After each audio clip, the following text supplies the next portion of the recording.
മഗ്ദലായിൽ നിന്ന് മേരി മാർത്തയ്ക്ക് ആളയക്കുന്നു. ഈശോ തീഷ്ണനുമൊത്ത് ലാസറസിന്റെ തോട്ടത്തിലെത്തിയിരിക്കുന്നു. സമയം പ്രഭാതം. വേനൽക്കാലത്തെ സുന്ദരമായ പ്രഭാതം. പുലരി വിടരുന്നതേയുള്ളൂ. എല്ലാ കുളിർമയോടെ പുഞ്ചിരി തൂകുന്ന നേരം. തോട്ടക്കാരൻ ഈശോയെ സ്വീകരിക്കാൻ ഇറങ്ങി വന്നു. ഒരു ചെറുവേലിക്കപ്പുറം നീങ്ങിമറയുന്ന വെള്ളയുടുപ്പിന്റെ അടിഭാഗം ചൂണ്ടിക്കാണിച്ചുകൊണ്ട് അയാൾ പറയുന്നു, ലാസറസ് ആ മുല്ലപ്പന്തലിലേക്ക് പോയതാണ്. വായിക്കാൻ ഏതാനും പുസ്തക ചുരുളുകളും എടുത്തിട്ടുണ്ട്. ഞാൻ വിളിക്കാം. വേണ്ട, ഞാൻ തന്നെ അങ്ങോട്ട് പോയിക്കൊള്ളാം. ഇരുവശങ്ങളും പുഷ്പിച്ചു നിൽക്കുന്ന ചെറുവേലികളുള്ള ചെറുപാതയിലൂടെ ഈശോ വേഗം നടക്കുന്നു. വേലിക്കരികിലുള്ള പുല്ലിന്മേലാണ് ഈശോ നടക്കുന്നത്. ശബ്ദം കേൾപ്പിക്കാതെ ലാസറസിന്റെ അടുക്കലെത്താൻ. ലാസറസ് ചുരുളുകൾ ഒരു മാർബിൾ മേശമേൽ വെച്ച ശേഷം നിന്നുകൊണ്ട് ഉച്ചത്തിൽ പ്രാർത്ഥിക്കുന്നു. എൻ്റെ കർത്താവേ, എന്നെ നിരാശനാക്കരുതേ. എൻ്റെ ഹൃദയത്തിൽ പ്രകാശം വീശുന്ന പ്രതീക്ഷയുടെ രശ്മി പുതിയ തെളിവുകൾ തന്ന് ഉറപ്പിക്കണമേ. കണ്ണീരോടെ 1000 പ്രാവശ്യം ഞാൻ പ്രാർത്ഥിച്ച കാര്യം എനിക്ക് നൽകണമേ. എൻ്റെ പ്രവൃത്തികൾ കൊണ്ടും ക്ഷമ കൊണ്ടും എന്നെ മുഴുവൻ അർപ്പിച്ചുകൊണ്ടും ചെയ്യുന്ന ഈ പ്രാർത്ഥന കേൾക്കണമേ. എൻ്റെ ജീവന് പകരമായി ഈ അനുഗ്രഹം തരണമേ. ആ സമാധാനം എന്നോട് വാഗ്ദാനം ചെയ്തിരിക്കുന്ന നിന്റെ ഈശോയുടെ നാമത്തിൽ ഈ അനുഗ്രഹം എനിക്ക് നൽകണമേ. അവൻ കള്ളം പറയുമോ? അവൻ്റെ വാഗ്ദാനം വെറും പൊള്ളവാക്കുകളാണെന്ന് ഞാൻ ചിന്തിക്കണമോ? എൻ്റെ സഹോദരി കിടക്കുന്ന പാപത്തിൻ്റെ അഗാധ ഗർത്തത്തേക്കാൾ അവൻ്റെ ശക്തി കുറഞ്ഞതാണെന്ന് ഞാൻ വിചാരിക്കണമോ? എൻ്റെ കർത്താവേ, എന്നോട് അരുളി ചെയ്യണമേ. എൻ്റെ മനസ്സിനെ നിനക്ക് വിധേയമാക്കാനായി എന്നോട് പറയണമേ. പിന്നിൽ നിന്ന് എല്ലാം ശ്രവിച്ച് ഈശോ പറയുന്നു, ഉവ്വ്, ഞാൻ പറയാം. ലാസറസ് ഞെട്ടിത്തിരിഞ്ഞ് വിളിച്ചു പറയുന്നു, ഓ എൻ്റെ കർത്താവേ, എപ്പോഴാണ് നീ വന്നെത്തിയത്? ഏതാനും മിനിറ്റുകൾ മുമ്പ് മാത്രം. ഒറ്റയ്ക്കോ? തീഷ്ണനായ സൈമണുമുണ്ട്. എന്നാൽ ഇങ്ങോട്ട് ഞാൻ തനിച്ചു പോന്നു. നിനക്ക് എന്തോ വലിയ ഒരു കാര്യം എന്നോട് പറയാനുണ്ടെന്ന് ഞാൻ അറിയുന്നു. അത് പറഞ്ഞുകൊള്ളൂ. ഇല്ല, ഞാൻ ദൈവത്തോട് ചോദിച്ചതിൻ്റെ ഉത്തരം ആദ്യം എന്നോട് പറയൂ. നിന്റെ ഉത്തരം അനുസരിച്ചാണ് എനിക്കുള്ളത് പറയുന്നത്. പറയൂ, എന്നോട് പറയൂ. നിന്റെ വലിയ കാര്യം എന്നോട് പറയൂ. നിനക്ക് എന്നോട് പറയാം. ഇത് പറഞ്ഞുകൊണ്ട് പുഞ്ചിരി തൂകിക്കൊണ്ട് ലാസറസിനെ കൈകൾ നീട്ടി ക്ഷണിക്കുന്നു. അത്യുന്നതനായ ദൈവമേ, ഇത് സത്യമാണോ? അപ്പോൾ ഇത് സത്യമാണെന്ന് നീ അറിയുന്നു. ലാസറസ് രഹസ്യം പറയാൻ ഈശോയുടെ അടുത്തേക്ക് ചെല്ലുന്നു. മഗ്ദലായിലേക്ക് ചെല്ലാൻ മേരി മാർത്തയോട് ആവശ്യപ്പെട്ടിരിക്കുന്നു. എന്തെങ്കിലും ആപത്തായിരിക്കുമെന്ന് വിചാരിച്ച് വളരെ ഉത്കണ്ഠയോടെയാണ് മാർത്ത പോയിരിക്കുന്നത്. അതേ ഭയത്തോടെ ഞാൻ ഇവിടെയും.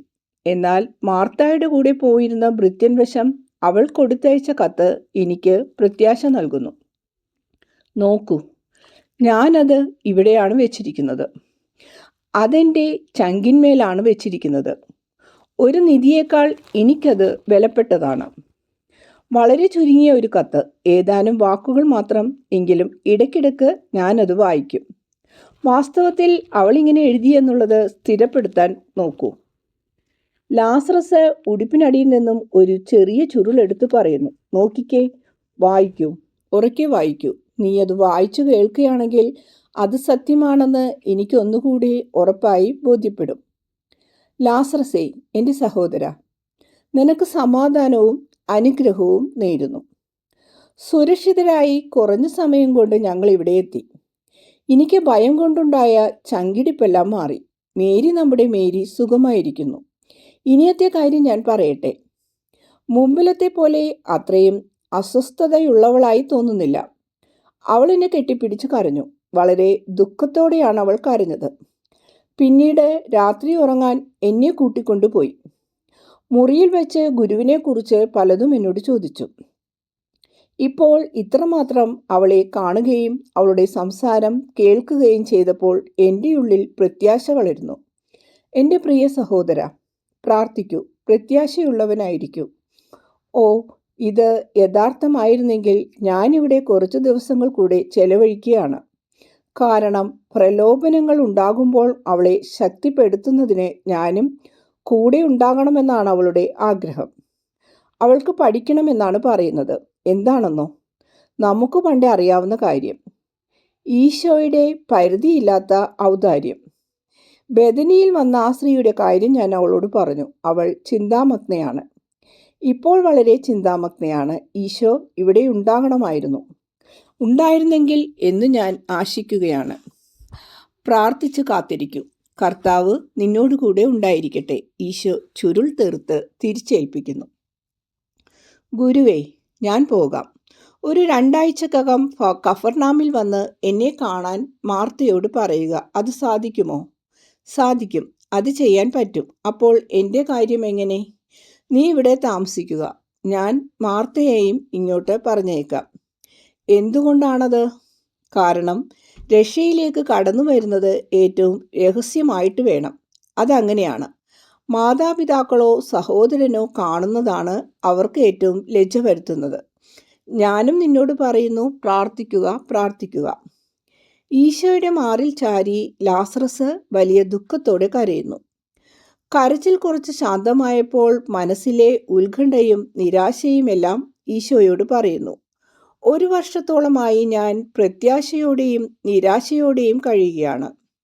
ഉത്ഥാനമുണ്ടാകുന്നതിന് ഇത്രയധികം സമയം വേണ്ടിവരുമോ? വിസ്മയത്തോടെ ലാസറസ് ചോദിക്കുകയാണ്. എല്ലാം പറയുന്നതിന് ഈശോ ലാസറസിനെ അനുവദിക്കുന്നു. കുറേ സമയം കഴിഞ്ഞാണ് ഈശോയോട് ആതിഥ്യ മര്യാദ കാണിക്കുന്ന കാര്യം മറന്നുപോയല്ലോ എന്ന് ചിന്തിക്കുന്നത്. അപ്പോൾ എഴുന്നേറ്റ ഈശോയെ വീടിനകത്തേക്ക് ആനയിക്കുകയാണ്. നടപ്പാതയുടെ അരികിൽ ഒരു ഭാഗത്ത് നിറയെ പൂത്തു നിൽക്കുന്ന മുല്ലയാണ്. സ്വർണ്ണ നിറമുള്ള തേനീച്ചകൾ അവയുടെ ഇടയിൽ മൂളിപ്പാട്ടും പാടി പറക്കുന്നു. ആ കാര്യം പറയാൻ ഞാൻ മറന്നുപോയി. നീ ഇങ്ങോട്ട് വിട്ട ആ വൃദ്ധൻ എബ്രാഹത്തിന്റെ മടിയിലേക്ക് തിരിച്ചുപോയി. ഈ മുല്ലവേലിയിൽ തലയും ചായ്ച്ച് ഇരിക്കുന്നതായിട്ടാണ് മാക്സിമീനൂസ് കണ്ടത്. തേനീച്ച കൂടുകളുടെ സമീപം ഇരുന്ന് ഉറങ്ങിപ്പോയതുപോലെ. അയാൾക്ക് ആ കൂടുകളെല്ലാം സ്വർണ്ണ നിറമുള്ള മക്കളുടെ ഭവനങ്ങളായിരുന്നു. തേനീച്ചകളെ പൊന്നുമക്കൾ എന്നായിരുന്നു അയാൾ വിളിച്ചിരുന്നത്. അവയെ അയാളെ അവരും മനസ്സിലാക്കിയിരുന്നതുപോലെ പൊന്നുമക്കൾ പൊതിഞ്ഞു. തേനീച്ചകളെല്ലാം അവരുടെ സ്നേഹിതന്റെ ശരീരത്തിൽ ചെന്നിരുന്നു. വളരെ നല്ലവനായിരുന്ന അയാൾക്ക് തേനിന്റെ മാധുര്യം ഉണ്ടായിരുന്നിരിക്കണം. നിർമ്മലമായ പുഷ്പദളം പോലെ തേനീച്ചകൾക്ക് അനുഭവപ്പെടത്തക്ക വിധം അയാൾ അത്ര സത്യസന്ധനായിരുന്നു. അയാളുടെ മരണം എന്നെ ദുഃഖിതനാക്കി. കുറെ നാൾ കൂടി അയാൾ ജീവിച്ചിരുന്നെങ്കിൽ എന്ന് ഞാൻ ആശിച്ചു. അയാൾ നീതിമാനായിരുന്നു.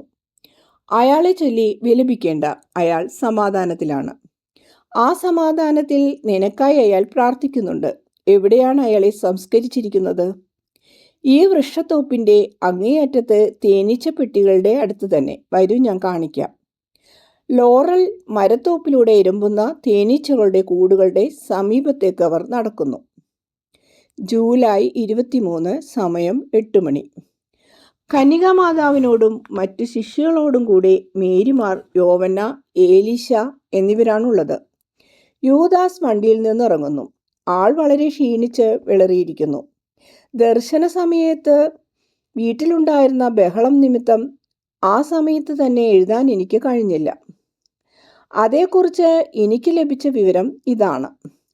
യൂദാസിന്റെ രോഗം മാറി ഈശോയുടെ അടുത്തേക്ക് തിരിച്ചു വന്നിരിക്കുന്നു.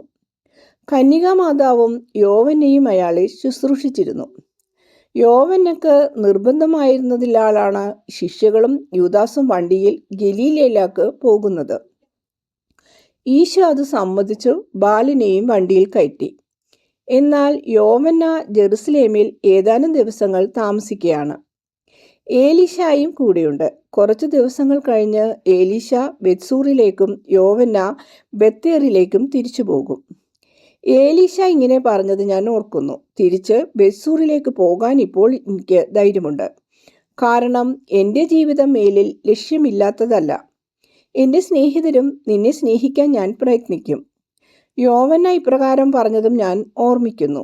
അത് തന്നെ എൻ്റെ തോട്ടത്തിൽ ഞാൻ ചെയ്യും. ഇവിടെ താമസിക്കാൻ കൂസ എന്നെ അനുവദിക്കുന്നിടത്തോളം കാലം ഞാനത് ചെയ്യും. നിന്നെ അനുഗമിക്കാനാണ് എനിക്ക് കൂടുതൽ താല്പര്യമെങ്കിലും അത് നിനക്കായുള്ള സേവനമാണല്ലോ. യൂദാസിന്റെ വാക്കുകളും ഞാൻ ഓർക്കുന്നുണ്ട്. അയാൾ പറഞ്ഞത് ഈശോയുടെ അമ്മ അവന് യഥാർത്ഥത്തിൽ ഒരമ്മയായിരുന്നതുകൊണ്ട് അവൻ രോഗാവസ്ഥയിൽ ഏറ്റവും പ്രയാസമുണ്ടായ സമയത്ത് പോലും സ്വന്തം അമ്മ അടുത്തു വേണമെന്ന് ആഗ്രഹിച്ചില്ല എന്നാണ്. അമ്മ മേരി യഥാർത്ഥത്തിൽ അവന് അമ്മയായിരുന്നു. വളരെ കാരുണ്യവും സ്നേഹവും കാണിച്ചു. അതൊരിക്കലും മറക്കാൻ കഴിയുകയില്ല. ശേഷം പറഞ്ഞവയെല്ലാം അവ്യക്തമായി പോയി. അതിനാൽ എൻ്റെ സ്വന്തം ആശയം കടന്നുകൂടിയെങ്കിലോ എന്ന് ഭയന്ന് അവയൊന്നും ആവർത്തിക്കാൻ ഞാൻ ശ്രമിക്കുന്നില്ല.